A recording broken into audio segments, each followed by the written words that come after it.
আমন্ত্রণ ২১-এর রাতে। আমাদের আজকের বিষয় ভারত বাংলাদেশ এক হয়ে যাওয়া মানে কি। আজকে আমাদের সঙ্গে স্টুডিওতে উপস্থিত আছেন সাবেক কূটনীতিক সাকিব আলী। আসসালামু আলাইকুম। ওয়ালাইকুম আসসালাম, আপনাকে স্বাগত জানাচ্ছি ২১-এর রাতে। আমাদের সঙ্গে আছেন সিপিবির কেন্দ্রীয় নেতা ডাক্তার সাজিদুল হক রুবেল, আপনাকেও স্বাগত জানাচ্ছি ২১-এর রাতে। ভারত বাংলাদেশ এক হয়ে যাওয়া মানে কি, এই আলোচনায় যাওয়ার আগে আজকে একটি বড় খবর আছে বাংলাদেশের। সাবেক আইজিপি বেনজির আহমেদকে দুবাইয়ে গ্রেফতার করা হয়েছে গত ১২ তারিখে। এই বিষয় নিয়ে একটু আলোচনা করতে চাই। আমি দীর্ঘদিন ধরেই তাকে গ্রেফতারের ব্যাপারে ইন্টারপোলের একটি রেড নোটিশ ছিল, অবশেষে তাকে দুবাইতে গ্রেফতার করা হয়েছে। আপনি বিষয়টিকে আসলে কিভাবে দেখছেন? ধন্যবাদ।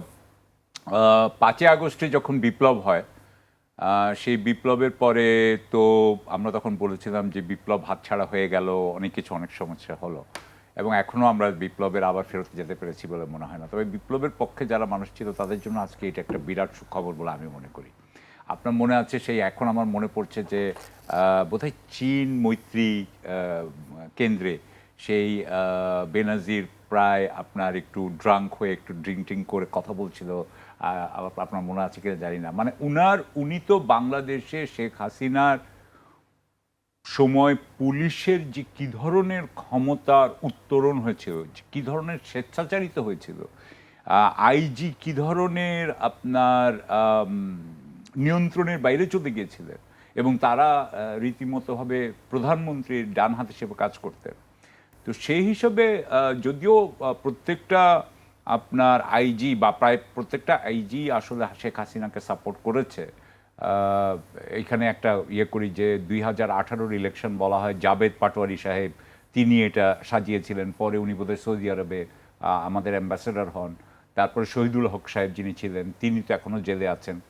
তবে এদের মধ্যে বেনাজির আহমেদের মতো এত বেশি অত্যাচারী, এত বেশি স্বেচ্ছাচারী, এত বেশি অন্ধ আপনার আওয়ামী লীগ প্রেমী আর তো কেউ ছিল না। এমনকি শেখ হাসিনা চলে যাওয়ার পরে ততক্ষণে উনি বোধহয় রিটায়ার্ড হয়ে গেছেন। আমার মনে আছে উনি তখন অস্ট্রেলিয়া সহ বিভিন্ন জায়গায় উনি যাচ্ছিলেন, এবং উনি তখন সেখানে এই বিপ্লবের বিরুদ্ধে বাংলাদেশে যাতে আবার শেখ হাসিনাকে আনা যায় সেটার জন্য কিন্তু অর্গানাইজিং চেষ্টা করছিলেন। হ্যাঁ, নানান জায়গায় ডিনার করছিলেন, নানান জায়গায় করছিলেন। সুতরাং সেই হিসাবে 12 তারিখে উনাকে ধরা হয়েছে, এটা আমাদের জন্য অত্যন্ত ভালো খবর। আমরা চাই যে উনাকে তাড়াতাড়ি প্রত্যর্পণ করা হোক বাংলাদেশে, এবং তারপরে আমরা যেটা করতে চাই সেটা হচ্ছে যে উনাকে ন্যায় বিচারের সামনাসামনি করা উচিত।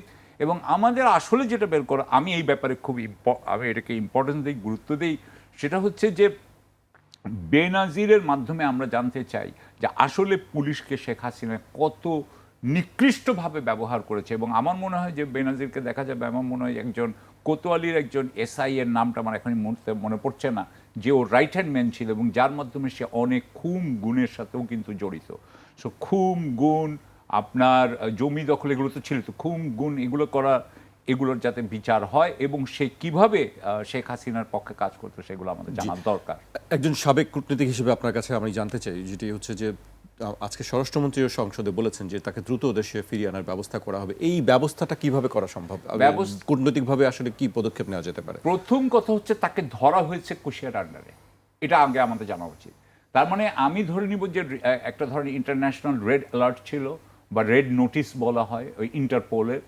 তাহলে যদি রেড নোটিশ থেকে থাকে, তাহলে রেড নোটিশে লিখতে হয় যে কি কি কারণে তাকে ধরা হবে। এই ক্ষেত্রে যদি বাংলাদেশের রেড নোটিশের পরিপ্রেক্ষিতে যদি অ্যারেস্ট করা হয় দুবাইতে, আমরা যেটা জানতে পেরেছি, তাতে আমি মনে করি যে এই প্রত্যর্পণটা বেশিক্ষণ সময় লাগবে না, বেশি সময় লাগবে না। এটা আমি মনে করি মানে বেশির বেশি 1 মাস লাগতে পারে, কারণ কিছু প্রসিজিওর আছে, কারণ ওখানে হয়তো বিচারক আদালতের সামনে যেতে হবে, আদালতের একটা অনুমোদন লাগবে। 1 মাসের মধ্যে তাকে নিয়ে আসা সম্ভব? আমি মনে করি এটা সম্ভব, কারণ আপনার যদি তারা তাকে অপরাধী না মনে করত, তাহলে তো তারা তাকে অ্যারেস্টই করতো না। সুতরাং যেহেতু তারা অ্যারেস্ট করেছে, আমি মনে করি 1 মাসের মধ্যে। আমি না জেনেই বলছি, কারণ আমাদের প্রত্যর্পণ চুক্তি আছে কিনা আমি সেটাও জানি না। তবে দুবাই তো আসলে একটা গণতান্ত্রিক রাষ্ট্র বলে আমরা ধরি না, এটি যেহেতু একটা আমিরাতের অংশ, সুতরাং আমিরাতের আমি জানি না ওদের বিধি কি আছে। তবে আমি মনে করব যে তাদের আমির এবং তাদের প্রধানমন্ত্রী তারা অর্ডার দিলে এটা হইতে বেশিক্ষণ সময় লাগবে বলে আমি মনে করি না। জি, আপনার কাছে আমি আবারও আসবো। এই পর্যায়ে আমি রুবেল ভাইয়ের কাছে আসতে চাই। রুবেল ভাই, আপনার কাছে কি মনে হচ্ছে যে তাকে কি খুব দ্রুত বাংলাদেশে ফেরত আনা সম্ভব হবে? ধন্যবাদ জাকির ভাই এবং আমার সহ-আলোচক সম্মানিত সাকিব ভাই এবং একুশে টিভির দর্শকবৃন্দ, সবাইকে শুভেচ্ছা। আসলে আমরা একটু হঠাৎ আমি সাকিব ভাইয়ের আলোচনা শুনতে শুনতে পিছিয়ে চলে গেছিলাম আর কি, 2024 সালে চলে গেছিলাম আর কি। 2024 সালের মানে জুন জুলাই মাসের আমরা যারা নিয়মিতভাবেই সেই সময় সরকারের বিরুদ্ধে লড়াই সংগ্রাম করছিলাম রাজপথে, তাদের কাছে মূল একটা এজেন্ডা ছিল সরকারের দুর্নীতি। এবং দুর্নীতির ক্ষেত্রে তিনটা জায়গায়, একটা হচ্ছে জেনারেল আজিজ ফ্রম বাংলাদেশের সামরিক বাহিনী থেকে প্রধান ছিলেন সাবেক, একজন হচ্ছে এই আপনার এনবিআরের মতিউর ছাগলকাণ্ড নিয়ে, আরেকজন হচ্ছে আজিজ। এই তিনটি বিষয়কে নিয়ে মানে এটা বাংলাদেশের দুর্নীতির, হ্যাঁ বেনজির, এই বেনজিরকে নিয়ে, এই তিনজনকে নিয়ে আর কি বাংলাদেশের মানে পরিস্থিতিটা কি হয়েছে, কি দাঁড়াইছে সেটা দেখা যাচ্ছিল আর কি, মানে জনগণের কাছে স্পষ্ট হয়ে গেছিল। আর্মি প্রধান, এবং পুলিশ প্রধান, সাবেক আর্মি প্রধান, সাবেক NBR পুলিশ প্রধান আর সাবেক আর এনবিআর এর প্রধানই তো ছিলেন, প্রধান কমিশন ছিলেন, প্রধান হইতেন আর কি একজন থাকলে, ছাগলকাণ্ডটা না ঘটে গেলে আর কি। তো কি পরিস্থিতি বাংলাদেশে সেটা বোঝা যাচ্ছিল। এটাকে নিয়ে আমরা প্রায় মাসখানেক আগেই একটা বড় কর্মসূচি ঘোষণা করছিলাম আর কি, 17 জুলাই 2024, দুদক ঘেরাও কর্মসূচি, মানে ঘেরাও হবে, দুদক ঘেরাও হবে। এই তিনজনকে শাস্তির বিচারের দাবিতে, এবং দুজন তো অলরেডি দেশ থেকে তখন পালিয়ে গেছিল আর কি। তো এবং মিডিয়া টিডিয়া কিন্তু তখন খুবই এটা নিয়ে খুব সোচ্চার, কিন্তু সবই হচ্ছে সোচ্চার হচ্ছে, কিন্তু আবার দেখা যাচ্ছে দিব্যি তারা সুন্দর ভাল তবিয়তেই তারা আছেন আর কি। বিশেষ করে আপনার সাবেক সামরিক বাহিনীর প্রধান এবং সাবেক এই পুলিশ প্রধান। কিন্তু আমাদের সেই কর্মসূচি আর করা হয়নি 17 জুলাই, ঠিক আছে। আমাদের ওই মানে 16 জুলাই থেকে এই কোটা বিরোধী আন্দোলন একটা অন্য জায়গায় চলে আসলো। 17 জুলাই হচ্ছে মানে আমাদের রাজপথে ছাত্রদের হত্যা করা শুরু হইলো। ফলে আমরা কর্মসূচিটা তখন বদল করে দিলাম, ছাত্র হত্যার প্রতিবাদের আন্দোলনে চলে গেলাম আর কি। তো সেই যে আমাদের অমীমাংসিত জায়গা এই বেনজিরের বিষয়টি, সেটি একসময় তো একটা বিস্মৃতির অতল তলেই চলে যাওয়ার মতো অবস্থা। বিগত 18 মাসে একবারও কাউকে খুব একটা সোচ্চার হতে দেখি নাই আর কি। আমরা বলতাম যে এই জায়গায় হচ্ছে মানে পলিটিক্যাল লিডারশিপ যারা ছিল তারা সাথে সাথে যে দেশের বাইরে চলে গেছে, এবং তার যারা হচ্ছে আসলে শর্টটা নিয়ে চলে গেছে, শর্টটা খেয়ে ফেলছে আর কি, তাদের মধ্যে অন্যতম, এবং যারা এই খুন, এই যে গুম, হ্যাঁ, এই যে বিনা বিচারে আটক এবং হত্যাকাণ্ড, বিচার বহির্ভূত যে হত্যাকাণ্ড, এই সমস্ত পিছনের যারা কারিগর, তাদেরকে হচ্ছে আমরা ধরতেই পারলাম না, হাতের থেকে বেড়ে উড়ে গেল। এই যে আফসোসের যে জায়গাটা ছিল, সেই জায়গাটা আজকে একটা বড় ধরনের একটা অর্জন হলো।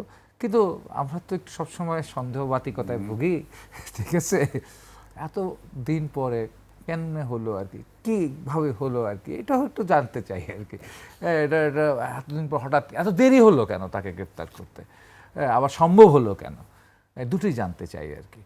এবং একই সাথে যেটা বললেন সাকিব ভাই, এবং আপনি জানতে চাইলেন যে 1 মাসের মধ্যে সম্ভব কিনা, এটা সম্ভব, কিন্তু দেশটা কিন্তু দুবাই, ঠিক আছে। দেশটা দুবাই, সেখানে তো হচ্ছে নিয়মতান্ত্রিক গণতান্ত্রিক ব্যাপার বা সাংবিধানিক ব্যাপার স্যাপারগুলো সেভাবে নাই, হ্যাঁ। তো সেটাখানে কীভাবে কি হবে, আমার মনে হয় গ্রেপ্তার যেহেতু হয়েছে সেটাও একটা আন্ডারস্ট্যান্ডিংয়ের বেসিসে হয়েছে, এবং সেই আন্ডারস্ট্যান্ডিং যে বেসিসে যেহেতু হয়েছে, সেই বেসিসেই তিনি আসলে দেশে ফিরে আসবেন আর কি। জি, আমি সাকিব ভাইয়ের কাছে আবার আসতে চাই, এবার একটু অন্য প্রশ্ন। ভাই একটা কথা, জি অবশ্যই উনি বলাতে মনে পড়ছে, জেনারেল আজিজও কিন্তু এখন দুবাইতে আছে বলে আমার ধারণা, আমি খবর পেয়েছি। হ্যাঁ, আমি খবর পেয়েছি যে উনি আবুধাবি অথবা দুবাইতে আছেন। হ্যাঁ, তো আমার ভাই রুবেল যে বলতেছে যে এই দুর্নীতির জন্য দুবাইতে তো আসলে সাকিব ভাই আমরা অনেকেরই ছবি দেখি, ভিডিও দেখি, ক্লিপ দেখি যে দুবাইতে অনেকেই শপিং করছেন, তার মানে তাহলে উনি খালি একা ধরা পড়বে কেন, উনি একা খালি অ্যারেস্ট হবে কেন, অন্যরাও কি অ্যারেস্ট হবে না? আমি ওই একটা কথাই রেখে যেতে চাই যে আমি আশা করছি যে এই একজন অ্যারেস্ট হয়েছে তাতেই এটা শেষ হবে না, অন্যরাও এখানে অ্যারেস্ট হবে দুবাইতে বা আবুধাবিতে বা পৃথিবীর সব জায়গায়। আশা করি সরকার সেই ব্যবস্থা নিচ্ছে আর কি। জি, সেটি আমরা সামনে দেখতে পাবো আসলে কি ঘটবে। আমি আপনার কাছে আসতে চাই যে ভারত বাংলাদেশ এক হয়ে যাওয়া মানে কি, এই বিষয় নিয়ে কয়েকদিন ধরেই আলোচনা চলছে। আমি আলোচনায় যাবার আগে সেই বক্তব্যকে আমি কিছুটা উল্লেখ করতে চাই। বেনাপোল সীমান্ত দিয়ে বাংলাদেশে প্রবেশ করেছেন এবং দায়িত্ব গ্রহণ করতে যাচ্ছেন দীনেশ ত্রিবেদী, যিনি বাংলাদেশের হাই কমিশনের, ভারতের নতুন হাই কমিশনার হিসেবে দায়িত্ব নেবেন। তিনি মন্তব্য করেছেন, সব সমস্যাই ভালোবাসা ও আন্তরিকতার মাধ্যমে সমাধান সম্ভব। ভারত ও বাংলাদেশ শুধু সীমান্তই শেয়ার করে না, একই আকাশ, একই বাতাস এবং অভিন্ন স্বপ্ন শেয়ার করে। এছাড়া তিনি ভারতের 140 কোটি এবং বাংলাদেশের 20 কোটি মানুষকে মিলিয়ে একটি শক্তিশালী অর্থনৈতিক ব্লক গড়ার আহ্বান জানান এবং বলেন, আমরা বিচ্ছিন্ন হয়ে শক্তিশালী হতে পারবো না। তার এই বক্তব্যর পরপরই আমরা বিভিন্ন প্রতিক্রিয়া দেখলাম, সমালোচনাও করেছেন এবং আমি জামায়াতে ইসলামীর আমির, সংসদের বিরোধী দলীয় নেতা, তার বক্তব্যটি উল্লেখ করতে চাই। তিনি বক্তব্য না, ফেসবুকে একটি স্ট্যাটাস দিয়েছেন। বাংলাদেশ ভারত এক হয়ে যাওয়া বলতে ঢাকায় নবনিযুক্ত ভারতীয় হাইকমিশনার দীনেশ ত্রিবেদী কি বুঝিয়েছেন তার ব্যাখ্যা চেয়েছেন বিরোধী দলীয় নেতা ও বাংলাদেশ জামায়াতে ইসলামের আমির শফিকুর রহমান। তিনি পোস্টে বলেছেন, শুক্রবার বাংলাদেশে নতুন ভারতীয় হাইকমিশনার জনাব দীনেশ ত্রিবেদী পৌঁছানোর পর তার একটি বক্তব্য আমাদের দৃষ্টিগোচর হয়েছে। তিনি ভারত বাংলাদেশের এক হয়ে যাওয়া বলতে কি বুঝিয়েছেন, আমাদের সরকারের উচিত হবে তার কাছ থেকে তা জেনে নেওয়া। তিনি পোস্টে আরও লেখেন, ভারত যেমন একটি স্বাধীন দেশ, বাংলাদেশও তেমনি একটি স্বাধীন দেশ। তার এই বক্তব্য স্পষ্ট না হলে জনমনে অবশ্যই বিভ্রান্তি তৈরি হবে। আসলে আরেকটি কথা আমরা শুনি যে অখণ্ড ভারত। জি, অখণ্ড ভারত তো উনাদের আপনার পার্লামেন্ট যেটা দিল্লিতে, সেই পার্লামেন্টে এইটার অখণ্ড ভারতের একটা মানচিত্র ওখানে বোধহয় খোদাই করে রাখা আছে। আমরা জানি যে 47 সালের বোধহয় অগস্টের পরে পরে বা অগস্টের আগে, ঠিক আগে কোনো একটা সময়, মানে দ্বিতীয় অর্ধে আর কি, হ্যাঁ, সেখানে কংগ্রেসের একটা মিটিং হয়েছিল ওয়ার্কিং কমিটির। সেই কংগ্রেসের ওয়ার্কিং কমিটির মিটিংয়ে বলা ছিল যে আমরা অখণ্ড ভারত আমরা কিন্তু রেস্টোর করব। কারণ আপনি জানেন যে যখন এই গান্ধী নিজেও কিন্তু ভারতের বিভাগের কিন্তু পক্ষে ছিলেন না, তিনি ভারতের বিভাগের পক্ষে অনেকেই ছিলেন না আসলে। তো সুতরাং সেই হিসাবে অখণ্ড ভারতের একটা বিরাট আপনার রাজনৈতিক আকর্ষণ ভারতের আপনার যারা উচ্চবর্গ মানুষ আছে তাদের মধ্যে আছে, যে নেতৃত্ব আছে তাদের আছে। তারা মনে করে যে ব্রিটিশরা যেটা, বা মুঘলরা প্রথমে, তারপরে ব্রিটিশরা যেই ভারতকে আপনার ইউনাইটেড ভারত করে, সেই ভারতটাকে তারা, কারণ এটাই ছিল সবচেয়ে বড় ভারত। এর আগে গত 4000 বছর 3000 বছরে এত বড় ভারত হয়নি। সবচেয়ে বড় ভারত ছিল আওরঙ্গজেবের সময় এবং তারপরে ব্রিটিশদের সময়। সুতরাং এই সময়টাকেই তারা মনে করতে চায় যে এটাই হচ্ছে যেহেতু গোল্ডেন পিরিয়ড, সেই হিসাবে জমির আপনার স্থলভাগের আপনি যদি দেখেন তাহলে সেটাকে তারা সেখানে যেতে চায়। আমার হচ্ছে, আমি আপনার কাছ থেকে যেটা শুনলাম সেটা হচ্ছে যে দীনেশ ত্রিবেদী তো এমনিতেও তৃণমূল কংগ্রেসের একজন রাজনীতিক ছিলেন। তিনি 2011 থেকে 12 বোধহয় উনি আমরা যে একটি জিনিস দেখছি, সবাই যারা এখন বিজেপিতে আছে, খুব ভালো পজিশনে আছে, তারা দেখছি যে এক সময় তৃণমূলে ছিল এবং মমতার খুব কাছের। পশ্চিমবঙ্গে তাই হচ্ছে, তাই না? পশ্চিমবঙ্গে তাই হচ্ছে। শুভেন্দু বলেন, বলেন, এনার সব তৃণমূল থেকে এসছেন। আসামে বোধহয় হেমন্ত শর্মা এসছে কংগ্রেস থেকে। হ্যাঁ, তো এরকম তারা অন্যান্য কংগ্রেস এবং তৃণমূল কংগ্রেস এবং অন্যান্য দল থেকেই তারা নিয়ে এসছে। তা আমি যে কথাটা বলতে চাই সেটা হচ্ছে যে উনার কথা কিন্তু আমার কাছে খুব একটা খারাপ মনে হয়নি। অবশ্যই আমরা অখণ্ড ভারতে আমরা আমাদের সার্বভৌমত্ব ধরে রাখতে চাই, এই ব্যাপারে আমাদের এই ব্যাপারে আপোষ করার কোনো জায়গা নাই এবং আমরা করবও না। কিন্তু উনি যদি বলেন যে হ্যাঁ আমাদের মধ্যে অনেক কিছু কমন আছে, আমাদের ভাষা এক, আমাদের আকাশ এক, পৃথিবী সবারই আকাশ এক, হ্যাঁ, তো সেই হিসাবে কিন্তু তারপরেও তো যুদ্ধ হয়। তিনি বলছেন আমাদের স্বপ্নও এক। আমি অভিন্ন স্বপ্নটা কি আমি বুঝতে চাই, উনার স্বপ্ন কি আর আমার স্বপ্ন কি? আসলে আমরা কিন্তু এগুলো ঠিক করি নাই। আমার স্বপ্ন হচ্ছে আমার সার্বভৌমত্ব রাখা, এটা আমার একটা সবচেয়ে বড় স্বপ্ন, ধরেন যদি সার্বভৌমত্ব রাখা হয়। আর ভারতের স্বপ্নের সাথে বাংলাদেশের স্বপ্ন কীভাবে এক হবে এটা আমি জানি না। আমার বিষয়টা হচ্ছে যে আমি যেটা বলতে চাই যে আপনার সাথে আমি সবচেয়ে ভালো সম্পর্ক করতে চাই, আমি ভারতের সাথে সবচেয়ে ভালো সম্পর্ক করতে চাই, কিন্তু এবং আমি এটাও মনে করি যে আমাদের উপরের যে মানে ডেকোরাম যেটা আমাদের কিন্তু আচার ব্যবহারে আমাদের পূর্ণ আপনার ভদ্রতা বজায় রাখা উচিত, সভ্যতা বজায় রাখা উচিত। কিন্তু আমাদের দর কষাকষি বা যখন আলোচনা হবে তখন কিন্তু আমাদের হার্ড আপনার বার্গেইন করা উচিত। আমাদের কিন্তু দর কষাকষিটা শক্ত হওয়া উচিত। আমার কথা হচ্ছে যে আমরা আসলে ভালো সম্পর্ক চাই, আমরা আন্তরিক সম্পর্ক চাই, কিন্তু আমি আমার মতে বলতে পারি, আমি আপনার কথা কিন্তু আমি আমার মতে বলতে পারি যে আপনি পানির ব্যাপার বলেন, সীমান্তের ব্যাপার বলেন, বাণিজ্যর ব্যাপার বলেন এবং প্রতিরক্ষা বা আপনি নিরাপত্তার কথা বলেন, আমি কোনো জায়গাতেই ভারতের আন্তরিকতার ব্যাপারে আমার কিছু প্রশ্ন আছে এবং সেই প্রশ্নগুলো আমি আশা করি দীনেশ ত্রিবেদী সাহেব আমাদের এগুলো সেটেল করবেন।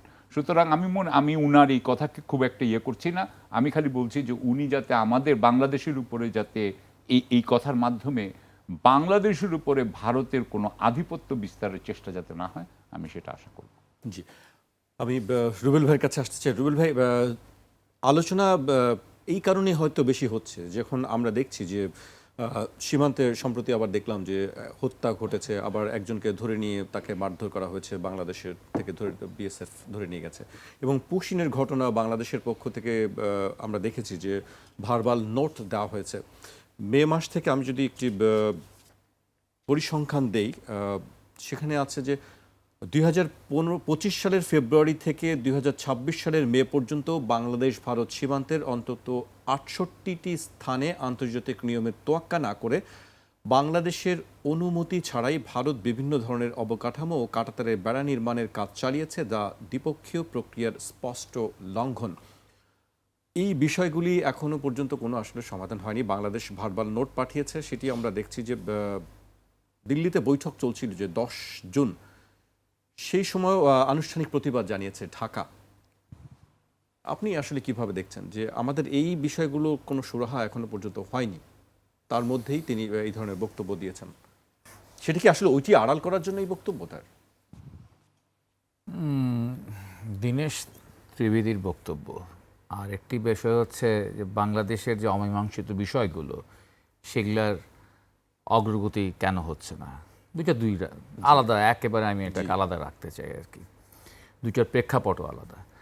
প্রথমে আমি আমার এন্ডের থেকে কথা বলতে চাই, আমার বাংলাদেশের এন্ডের থেকে কথা। বাংলাদেশের এন্ডের ক্ষেত্রে আমার মনে হচ্ছে যে এই সরকার, নতুন সরকার, তাকে খুব বেশি নতুন ভাবছে এবং নতুন ভাবতে ভাবতে আমার মনে হচ্ছে যে অনেকটাই বেশি নরম, অনেকটা বেশি হচ্ছে ভদ্রতা দেখাচ্ছে, উদারতা দেখাচ্ছে। দিল্লিতে যে বৈঠক হচ্ছে এটা কিন্তু দেখবেন, এটা কিন্তু খুব টেকনিক্যাল বৈঠক। এটি হচ্ছে দুইটি দেশের হচ্ছে এই সীমান্তরক্ষী বাহিনীর বৈঠক, বিজিবি এবং হচ্ছে বিএসএফ এর বৈঠক আর কি। এটা কিন্তু সেই অর্থে একটা কূটনৈতিক বৈঠকও না বা উচ্চ পর্যায়ের রাজনৈতিক নেতৃত্বেরও কোনো বৈঠক নাই সীমান্ত বিষয়টি। আসলে সীমান্ত বিষয়টিকে এখন পর্যন্ত কিন্তু সেই অ্যাড্রেসে নিয়ে আসা হয়নি।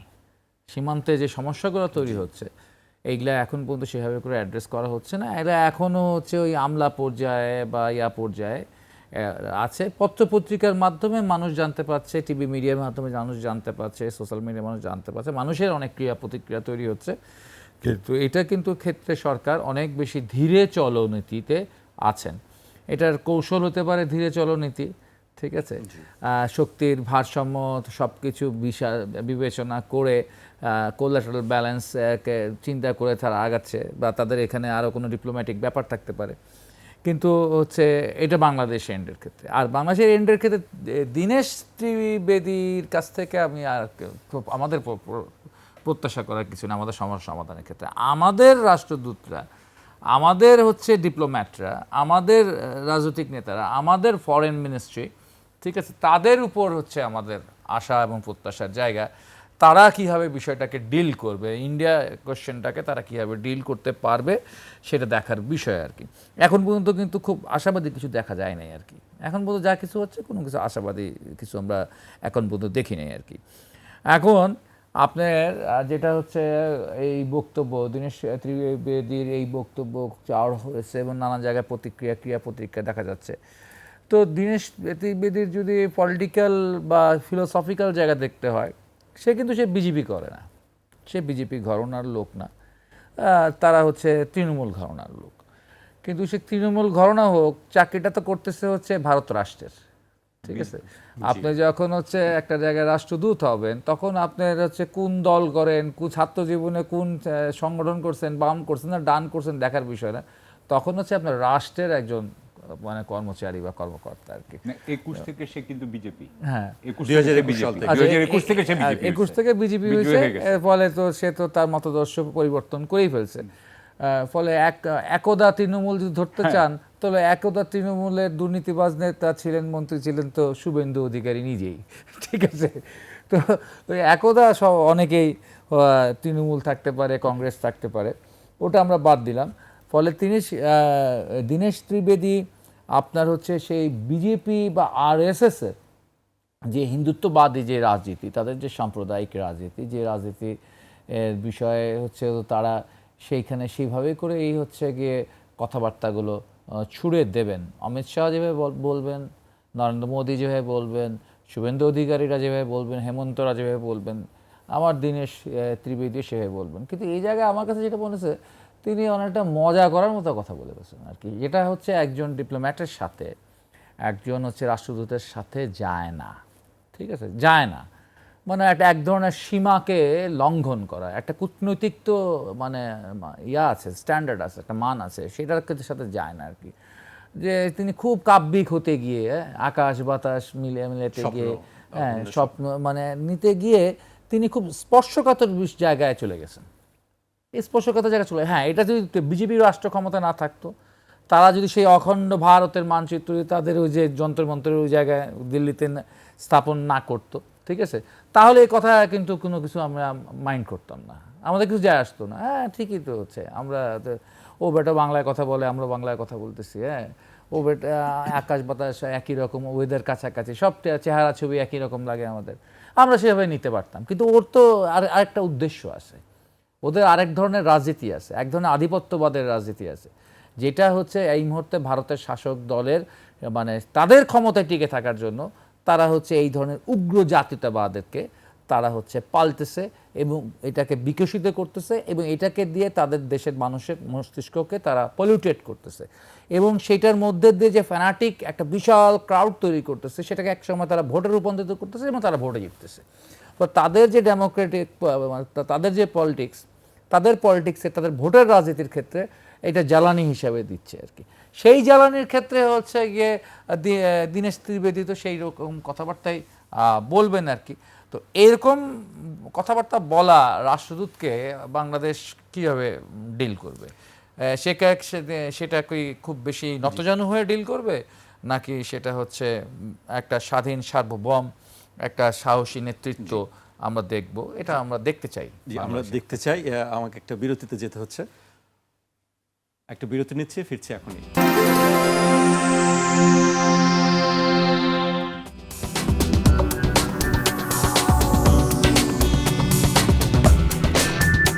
বিরতির পর আবারও স্বাগত, আপনারা দেখছেন 21 রাত।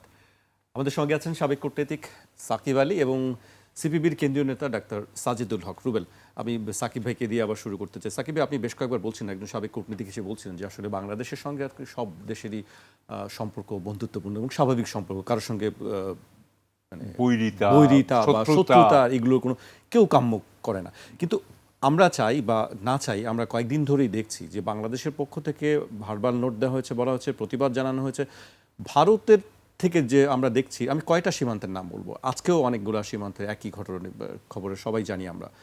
এইগুলো তারা কেন করছে? এইগুলো করে যে তারা একটা জিনিস জানে যে বাংলাদেশে তারা আসলে কোনোভাবেই ঢোকাতে পারছে না, তারপরেও কিন্তু তারা ওই চেষ্টাটা করছে, আবার তারা আবার ফেরতও নিয়ে যেতে হচ্ছে কেন? এই যে এই গেমটা, আমার ভাই রুবেল একটু আগে রোজ একই কাজ তাদেরকে কেন করতে হচ্ছে? কারণ আমি যেটা রুবেল এক্ষুনি যে কথাটা বললেন, যে এটা হচ্ছে তাদের আভ্যন্তরীণ রাজনীতির জ্বালানি। এই জ্বালানি তারপরে যতক্ষণ ধরে তারা এইগুলো করতে পারবে, আপনার মনে আছে যে হাসিনার পালিয়ে যাওয়ার পরে বা হাসিনা পালিয়ে যাওয়ার পরে আমাদের ডেপুটি হাই কমিশনগুলোতে কিন্তু আক্রমণ হয়েছিল। আপনার মনে আছে আগরতলায় আক্রমণ হয়েছিল, আপনার মনে আছে কলকাতা হয়েছিল, দিল্লিতে দেওয়াল পর্যন্ত চলে গেছিল। সুতরাং এগুলো করে কেন? এগুলো করে, এবং এগুলো করেছে বজরং দল, এগুলো করেছে বিশ্ব হিন্দু পরিষদ, এগুলো যারা বিজেপির অ্যালাই, হ্যাঁ বিজেপির মিত্র, যারা রাস্তার এগুলো করার কারণই হচ্ছে যে তাদের একটা মুসলিম বিদ্বেষকে তারা আপনার মানে একসময় জীবিত রাখতে চায়। এই মুহূর্তে কিন্তু ভারতে কিন্তু সবচেয়ে বড় জিনিস হচ্ছে খান স্যার, আপনি দেখেছেন কিনা জানি না, আমি আমার আপনি যখন আলাপ করছিলেন মনে মনে হ্যাঁ, নামটা খান স্যার নিয়ে একটা কিন্তু শুরু হয়ে গেছে, ওখানে কিন্তু এটা চলছে বিহারে। সো আমি সেই জন্য বলবো যে শুভেন্দু অধিকারী যা করছে বা যেটা করছে, এই যে উনি যে 4 জনের নাম বললেন, হেমন্ত শর্মা আসামের, শুভেন্দু অধিকারী পশ্চিমবঙ্গের, তারপরে প্রধানমন্ত্রী এবং হোম মিনিস্টার, 4 জনই কিন্তু বাংলাদেশ সম্পর্কে, বাঙালি সম্পর্কে মানে অনেক খারাপ কথা বলেছেন, অনেক কথা বলেছেন। সেখানে দীনেশ ত্রিবেদী কি করলেন, সম্পূর্ণ উল্টা আরেকটা করলেন। এবং উনি বলছেন, আমরা যেটা এখানে একটা কথা বলতে চাই যে দীনেশ ত্রিবেদীকে বাংলাদেশে রাষ্ট্রদূত করা কিন্তু বাংলাদেশকে গুরুত্ব দেওয়ার একটা লক্ষণ। কারণ দীনেশ ত্রিবেদী যখন একটা কেন্দ্রীয় নেতা, কেন্দ্রীয় মন্ত্রীকে আপনি যখন আরেকটা দেশে রাষ্ট্রদূত করে পাঠিয়েছেন, আমরা ধরে নিব যে উনি ইচ্ছা করলেই ফোন তুলে অমিত শাহকে কথাটা বলতে পারবেন। এটা কিন্তু অন্য হাইকমিশনাররা বলতে পারতো না।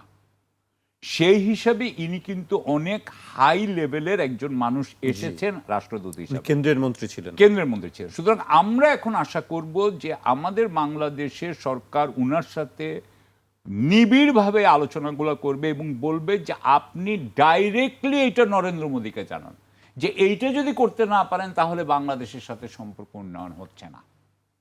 এবং আমরা একটা হাই লেভেলের রাষ্ট্রদূত পেয়েছি, এটা কিন্তু খারাপ জিনিস না, এটা ভালো জিনিস। আমি এটাকে বলবো যে এটা বাংলাদেশের জন্য ভালো হয়েছে।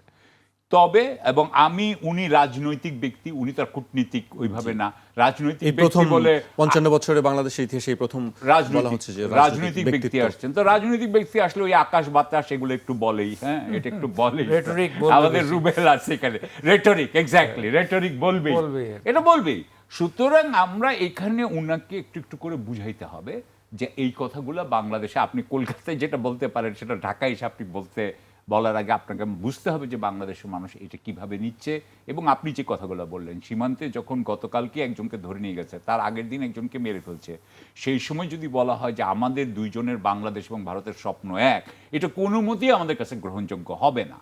সুতরাং আমি এইভাবে বলবো যে আমরা আশা করি যে আমরা দীনেশ ত্রিবেদীকে অ্যাটলিস্ট এখন বেনিফিট অফ দ্য ডাউট দেই এই মুহূর্তে, দিয়ে আমরা ওনার থেকে কাজগুলো আদায় করতে চাই। অবশ্যই বাংলাদেশের সেই কাজ, আমাদের যেটি স্বার্থ সেটি রক্ষা করা হচ্ছে একমাত্র প্রধান উপায়।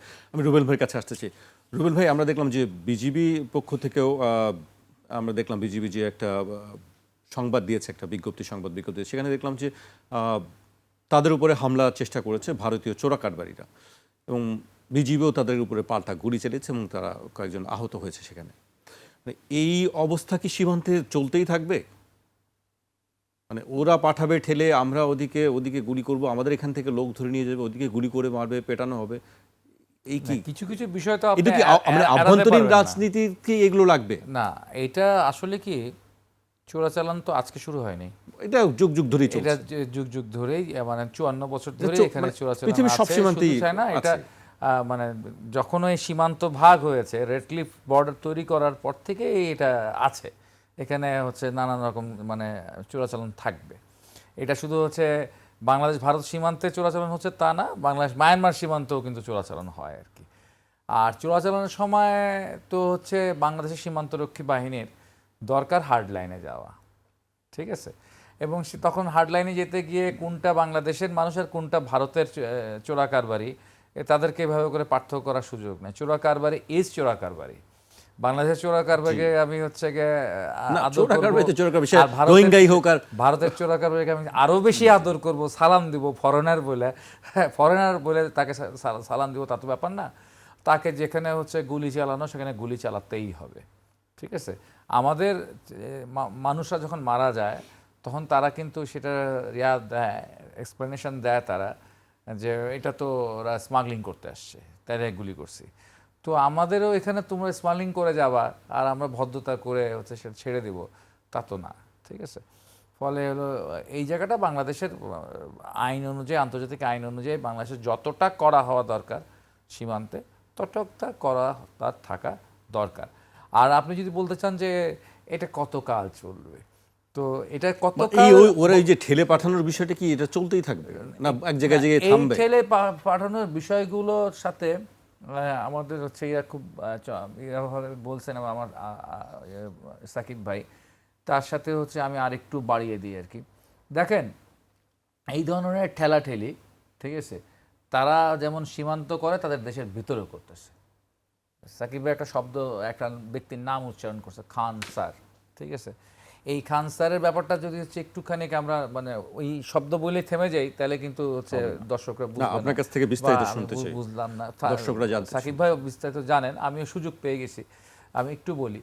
সে কিছু না, তিনি একজন খুব জনপ্রিয় শিক্ষক, প্রচণ্ড জনপ্রিয় শিক্ষক। তার দুটো বৈশিষ্ট্য, তার একটা বৈশিষ্ট্য হচ্ছে ওখানে লক্ষ লক্ষ টাকা লাগে কোচিংয়ে পড়তে, মেডিকেল কোচিংয়ে পড়তে, সে খুব কম টাকা, যেখানে কৃষক শ্রমিকের সন্তানরা পড়তে পারে এভাবে পড়েন। ফলে ওইখানে যে মানে বাণিজ্যিক যে স্বার্থে তিনি একটা মারছেন আঘাত। এটা এক নম্বর সমস্যা। দুই নম্বর সমস্যা যেটা হচ্ছে, ওদের দেশে যে এই বিশাল মেডিকেল ভর্তি পরীক্ষার কোশ্চেন যে ফাঁস হয়ে গেছে, এখানে বিশাল দুর্নীতি করছে বিজেপি, সেটার এগেনস্টে খান স্যার বলে যে মানে পরিচিত, যাকে এখন ফয়জাল খান বলে ভারতের মিডিয়া বলতেছেন আর কি। তো এই খান স্যার হচ্ছে সেটাকে হচ্ছে গিয়ে প্রচণ্ডভাবে রাজপথে এসে তিনি ছাত্রদের সাথে প্রতিবাদে অংশগ্রহণ করছে এবং খুব মানে বেকায়দা পজিশনে পড়ে গেছে বিজেপি সরকার।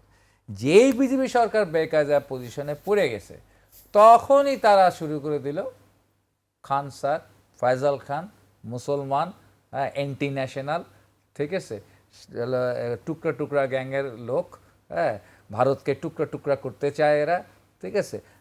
ব্যাস একটা ঠেলাঠেলি শুরু হয়ে গেল, কথা নাই বার্তা নাই, হঠাৎ কিছু মানুষ মুখে কালো কাপড় পরে তার ইয়াতে মব করলো, আগুন লাগালো, মব করলো যারা, তাদের পুলিশ ধরলো না। উল্টা খান স্যারের বিরুদ্ধে এখানে অগ্নি নিবারণের ঠিকমতো ব্যবস্থাপনা নাই কেন, এই নিয়ে একটা মামলা করলো। আর একটা করলো যে তার দেহরক্ষীরা যে মানে আকাশের দিকে পিস্তল মানে গুলি ছুটছিল, সেই আবার অস্ত্র ছিল, আবার লাইসেন্স করা অস্ত্র, হ্যাঁ, সরকার লাইসেন্স করা অস্ত্র দেয়নি যে নিরাপত্তা রক্ষার জন্য। একটা মব আসছে, মবের সময় হচ্ছে আকাশের দিকে গুলি ছোড়া হয়েছে, এটার জন্য অস্ত্র আইনে আবার মামলা করা হয়েছে, নিয়ে মোটামুটি তাকে জেলখানায় পুরে রেখে দিয়েছে এবং তাকে এখন অ্যান্টি ন্যাশনাল ট্যাগিং দিয়ে দেওয়া হয়েছে আর কি। অর্থাৎ যখনই ভারত কোনো প্রবলেমে পড়বে, তখনই তাকে হচ্ছে অ্যান্টি ন্যাশনাল ইস্যু, তার সার্বভৌমত্বের প্রতি হামলার ইস্যু হচ্ছে। এবং এইগুলো ইস্যু করবার জন্য তো তাকে হচ্ছে এখন নতুন একটা যে মানে প্রেক্ষিত তৈরি হয়েছে 24-এর পর, বাংলাদেশ হঠাৎ একটু ঘুরে দাঁড়ানোর পরে বাংলাদেশকে কেন্দ্র করে হচ্ছে গিয়ে নানান রকম ঘটনার জন্ম দাও, ঘটনার জন্ম দিবা, বিজেপির ভোট বাড়তে থাকবে, এখানে ঘটনা ঘটতে থাকবে, বিজেপির ভোট বাড়তে থাকবে। ফলে আগামী লোকসভা নির্বাচন হওয়ার আগ পর্যন্ত, আপনি যদি টাইম লাইন চাইছেন তো কতদিন, মিনিমাম এইটুকু পর্যন্ত চলবেই। তারপরে হয়তো বলবে যে নরেন্দ্র মোদী এবার একটু ব্যবসা বাণিজ্য করতে হবে, আচ্ছা আসো ব্যবসা বাণিজ্য করার পরিবেশ তৈরি করতে হবে বাংলাদেশের সাথে। তো তার আগে হচ্ছে ব্যবসা বাণিজ্য পরের কথা, আমরা তো গদিটা রক্ষা করতে হবে, মোদির গদি রক্ষার জন্য গদি মিডিয়া এবং গদি প্রশাসন, হ্যাঁ, বাংলাদেশ অপরিহার্য, বাংলাদেশের সাথে এই ধরনের কারবার চালায় যাবে, কখনো মুখের কথা, কখনো ঠেলা দিয়ে, কখনো মানুষকে হত্যা করে, এটা চলবে এবং এটা আমাদেরকে আপাতত আমাদের হচ্ছে যে সীমিত যে সাধ্য, সেই সাধ্য অনুযায়ী আমাদেরকে পথ খুঁজে নিতে হবে, এটা কিভাবে মোকাবেলা করবো। আমি জি, এখানে আমি একটু বলি, হ্যাঁ সাকিব ভাই আপনার কাছে আসছিলাম। এখানে একটা কথা বলি, সেটা হলো যে এই ধরেন সীমান্ত বলেন, বাণিজ্য বলেন, পানি বলেন, ফারাক্কা বোধহয় 1974 সালে অপারেশনালাইজ হয়। এই কাজগুলো যে ভারত করলো আজকে 54 বছর ধরে, হ্যাঁ, বাংলাদেশে কি তাদের সমর্থক কমছে? আপনি চিন্তা করেন যে বাংলাদেশের যেগুলো টপ নিউজ পেপার, তারা কি ভারতের পক্ষে এরপরেও থাকে নাই? তারপরে বাংলাদেশের সংস্কৃতির মধ্যে যারা বিখ্যাত সংস্কৃতি কর্মী, তারা কি এরপরেও ভারতকে সাপোর্ট করে নাই? সুতরাং আমি যে কথাটা বলতে, আপনি যে প্রশ্নটা করছেন রুবেলকে, যে এটা আর কতদিন চলবে, যতদিন ধরে তারা বুঝবে যে তারা এগুলা করেও বাংলাদেশের অভিজাত সমাজের একটা বিরাট অংশের থেকে বারবার পার পেয়ে যাবে, ততদিন তারা এটা করবে। আর যেই দিন তারা বুঝবে যে এইটা করার পরে আমরা যদি এটা করি, তাহলে বাংলাদেশের অভিজাত, আমি মহলের কথা বলছি, অভিজাত যে পক্ষ, সেই পক্ষ কিন্তু তাদের বিরুদ্ধে চলে যাবে। যদি তারা ওটা মনে করে, তারপরে দেখবেন যে পরের দিন থেকে সীমান্তে হত্যা বন্ধ হয়ে যাবে। এটা হচ্ছে আপনার আমার এখানে যতদিন ধরে আপনি বুঝতেছেন, আমি আর নিউজ পেপারগুলোর নাম বলতেছি না, আমি তাদের নাম বলতেছি না কারণ নাম উচ্চারণ না করে, কিন্তু আপনি বুঝতেছেন আমি কি বলছি। জি, এবার একটু জি। দেশের বাইরের দিকে একটু ঘুরে আসতে চাই।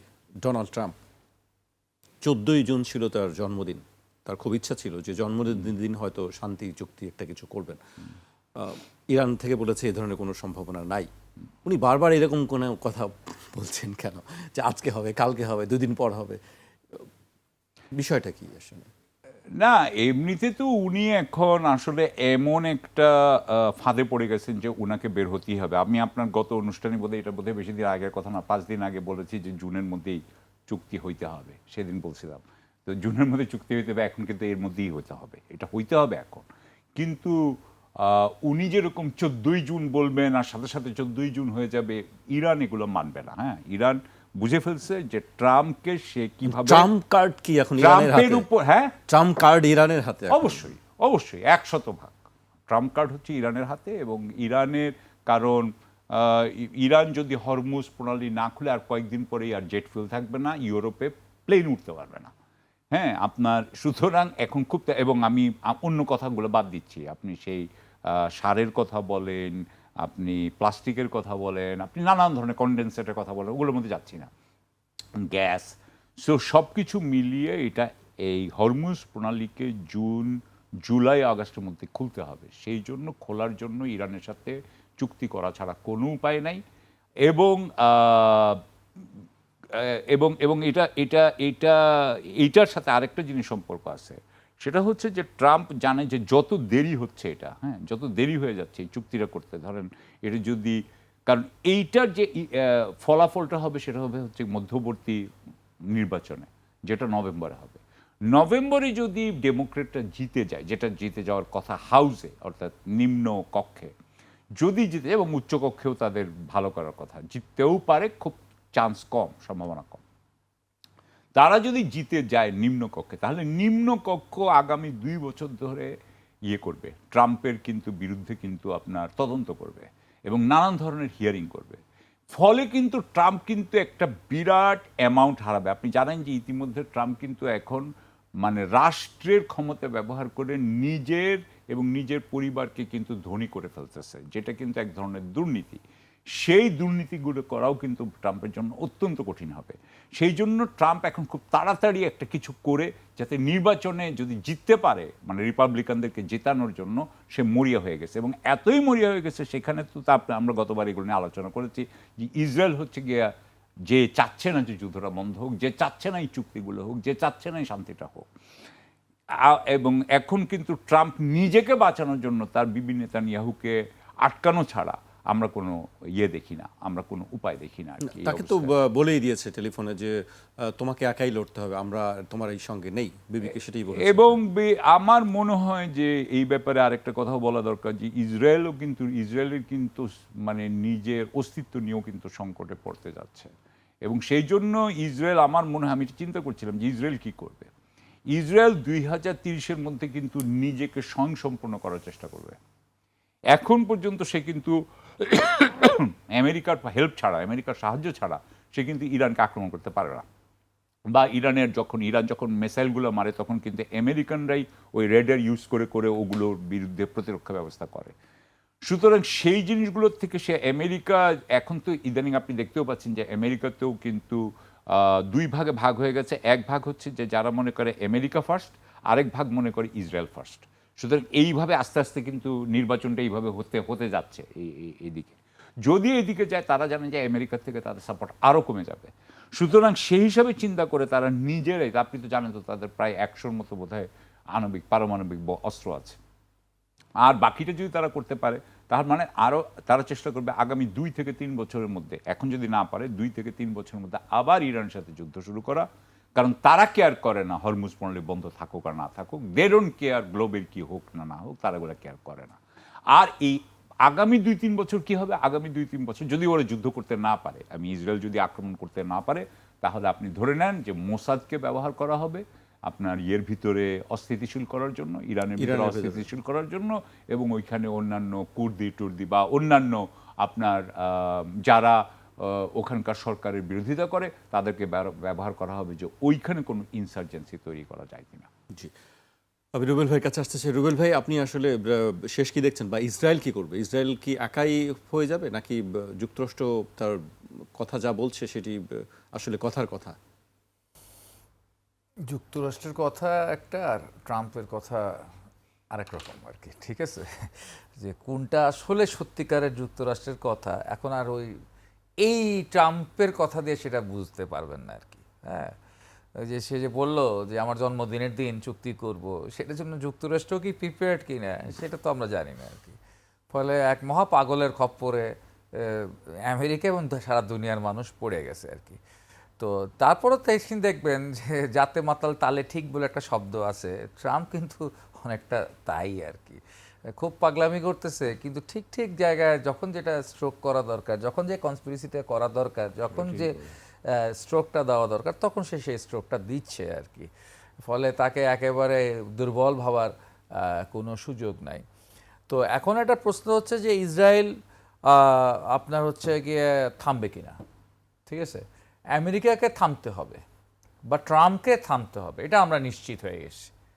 হ্যাঁ, এখন ট্রাম্পের যে অবস্থা দাঁড়াইছে, একসময় সে মনে করছিল এই যুদ্ধই তাকে, যে মধ্যবর্তী যে নির্বাচন রয়েছে, তার হাউস অফ রিপ্রেজেন্টেটিভের যে নির্বাচন রয়েছে, সেই নির্বাচনের বৈতরণী সে পার করে দিবে, জনপ্রিয়তা তুঙ্গে উঠে যাবে তার, ঠিক আছে, এই হচ্ছে গিয়ে যুদ্ধ দিয়ে।